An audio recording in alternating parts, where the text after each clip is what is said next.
সোমবার জাতীয় নির্বাচন কমিশনের দফতরে বাহিনী বৈঠকে সিইও রাজ্য পুলিশের নোডাল অফিসার সোমরাজ প্রতিনিধি আমাদের সঙ্গে রয়েছেন।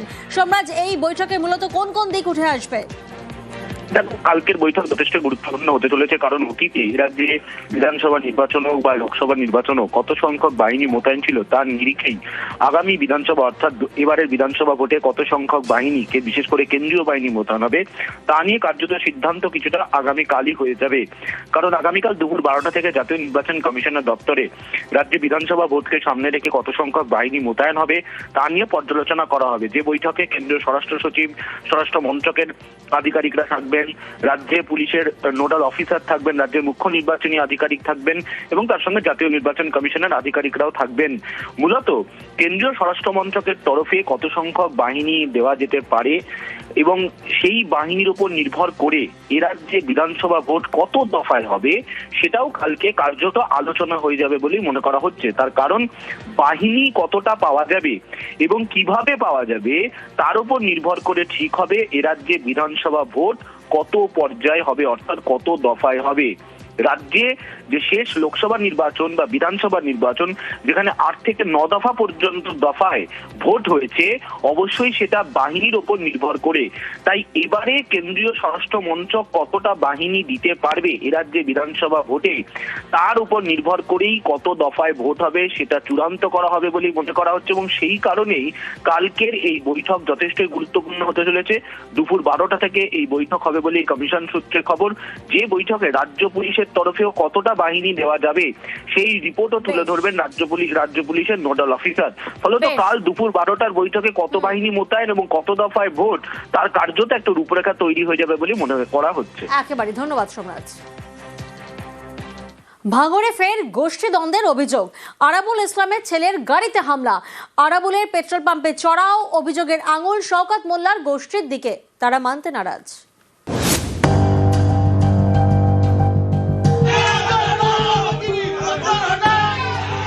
কখনো গাড়িতে হামলা, কখনো পেট্রোল পাম্পে চড়াও, ফের গরম ভাঙড়। দক্ষিণ 24 পরগনার ভাঙড়, এখানে তৃণমূলের পর্যবেক্ষক শওকত মোল্লা আর দক্ষিণ 24 পরগনায় তৃণমূলের জেলা সভাপতি শুভাশিস চক্রবর্তী শনিবার রাতে জেলা সভাপতির কাছে যান ভাঙড় 2 পঞ্চায়েত সমিতির কর্মাধ্যক্ষ অদূত মোল্লা। সঙ্গে ছিলেন তাঁর অনুগামীরা। ভাঙড়ের অবজারভার শওকতের কাছে না গিয়ে তিনি কেন জেলা সভাপতির কাছে যাবেন? অভিযোগ, এ নিয়ে চটে যান শওকত। তিনি ফোন করে অদূতকে নাকি শাসানি দেন। তার বাড়ির সামনে গিয়ে হম্বিতম্বি করেন শওকত অনুগামীরা। এরপর রাত পেরিয়ে সকাল। রবিবার সকালে কাঁঠালিয়ায় অদূতের বাড়ি যান আরাবুল ইসলামের ছেলে হাকিমুল এবং তৃণমূল নেতা প্রদীপ মণ্ডল। অভিযোগ, তখন হাকিমুলের গাড়িতে হামলা চালানো হয়। অভিযোগের আঙুল শওকত অনুগামীদের দিকে।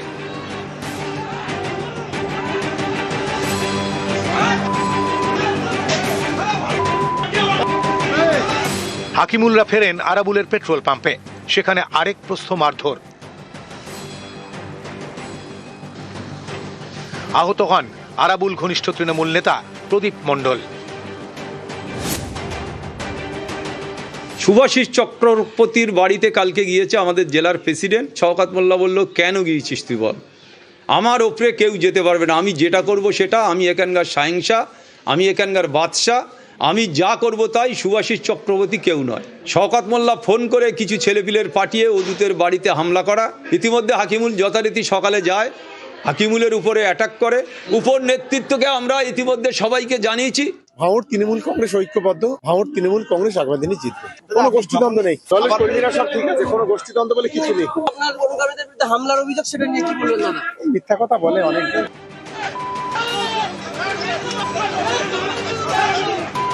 রবিবার দুপক্ষই উত্তর কাশীপুর থানায় অভিযোগ দায়ের করে। ভাঙড় থেকে কল্যাণ মণ্ডল, নিউজ 18 বাংলা।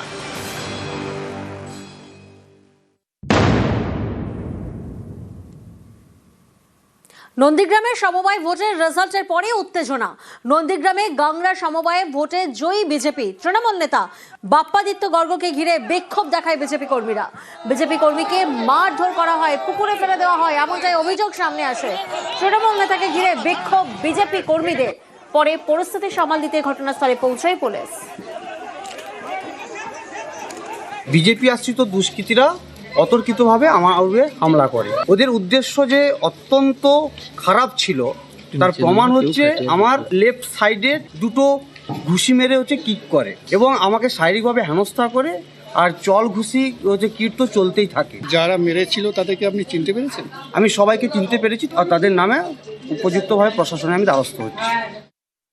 এগুলো পুরো মিথ্যা কথা। যেহেতু বিজেপি এখানে জিতেছে 9-0 ভোটে, বাপ্পাদিত্য গর্গ ওই ইচ্ছা করে আমাদের গন্ডগোল করবে রাজনীতি করার উদ্দেশ্যে স্বতঃপ্রণোদিত ভাবে নিজে মোটরসাইকেল ছেড়ে দিয়ে চলে গেছে। পুলিশকে দিয়ে এমন ভাবে মারলো, একটা ছেলে দেখুন তার হাত ভেঙেছে, তার কি অবস্থা হয়েছে দেখুন।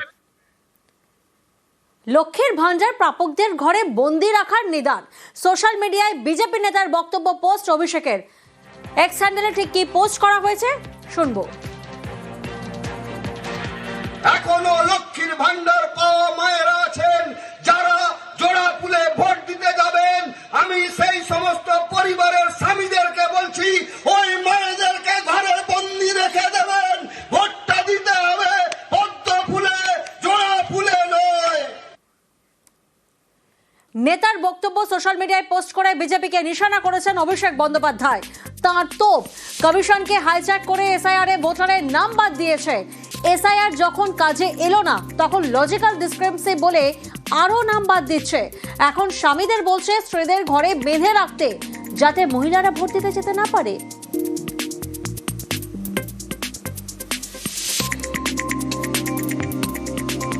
যারা এই মানসিকতা রাখেন, ভারতীয় জনতা পার্টি সর্বভারতীয় ক্ষেত্রে পশ্চিমবাংলাতেও নারী বিরোধী, মহিলা বিরোধী, মহিলাদের কিছু ভালো হোক সেটা তারা চান না।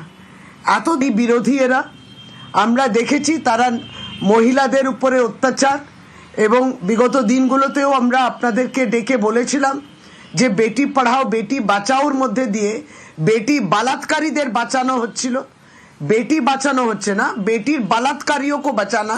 ইউপিতে আছেন, রাজস্থানে আছেন, আর মধ্যপ্রদেশে আছেন, যেখানে বিজেপি সরকার রয়েছে, তারা কিন্তু ঈর্ষান্বিত যে বাংলায় কত সুন্দর মহিলাদের পক্ষে কাজ হয়। কিন্তু ভারতীয় জনতা পার্টি শাসিত রাজ্যগুলোতে মহিলাদের উপর অত্যাচার হয়, মহিলাদের বঞ্চিত করা হয়। সদ্য বিহারেতেও প্রকল্পের নামে প্রতারণা করা হয়েছে, ভোট নিয়ে তারপর প্রকল্পের সুবিধা পাচ্ছে না। দিল্লিতে মৌসুম বদল, তৃণমূল ছেড়ে কংগ্রেসে ফিরলেন মৌসুম বেনজির নূর। এই ঘর ওয়াপসিকে সাফল্য বলে দেখানোর চেষ্টা করছে কংগ্রেস হাইকমান্ড। কিন্তু মৌসুমের জেলা খাস মালদাতেই কংগ্রেসের একাংশের অন্য সুর।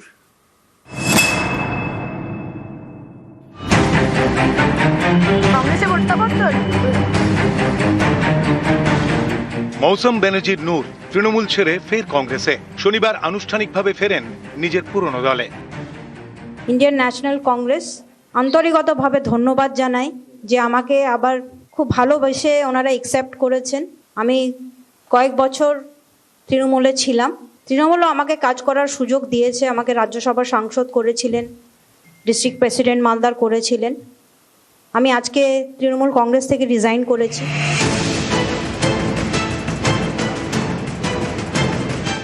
মৌসুম বেনজির নূর রাজনীতির হাতেখড়ি কংগ্রেসে। 19-এর লোকসভা ভোটের আগে হাত ছাড়েন, যোগ দেন তৃণমূলে। মালদা উত্তর লোকসভা আসনে ঘাসফুল প্রতীকে ভোটেও দাঁড়ান, কিন্তু জিততে পারেননি।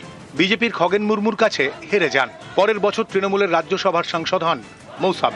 এবার সামনে বিধানসভা ভোট, তার আগে দল বদল। তৃণমূল ছেড়ে নিজের পুরনো দল কংগ্রেসে ফিরলেন মৌসুম। তৃণমূল ছেড়ে মৌসুমের কংগ্রেসে ফেরাকে সাফল্য হিসেবে তুলে ধরার চেষ্টা করেছে কংগ্রেস হাইকমান্ড। उनका घर वापसी हुआ है। कांग्रेस जिंदा है पश्चिम बंगाल में। पश्चिम बंगाल की जनता चाहती है कि कांग्रेस और मजबूत हो, और हम लोगों की जो आशा है उसको हम पूरा करने के लिए हमेशा लड़ते रहेंगे।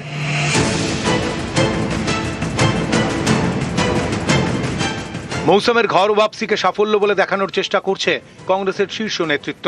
কিন্তু মৌসুমের জেলা খাস মালদায় কংগ্রেস নেতাদের একাংশের গলায় অন্য সুর। উনি এসে যে 542টা হয়ে যাবে আমার মনে হয় না, কারণ যে সুখের পায়রা হয়, যেখানে সুখ পায় সেখানেই থাকে। দুঃখের সময় যদি না থাকে তাকে আমি মনে করি না যে ও কংগ্রেসের একজন সৈনিক। আমি মনে করি উনি কংগ্রেসের আসল লোক নয়, উনি যেদিকে সুবিধাবাদী সেখানেই গিয়েছিলেন, আবার সুবিধা আসতে চলেছে বলে উনি চলে এলেন।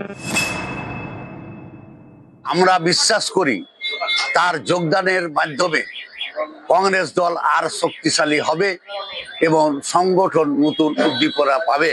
তবে বক্তব্য প্রদানকালে অনিচ্ছাকৃত কিছু শব্দ চয়নে ভুল হয়ে গেছে, যা আমার আসল উদ্দেশ্যকে সম্পূর্ণভাবে প্রকাশ করতে পারিনি।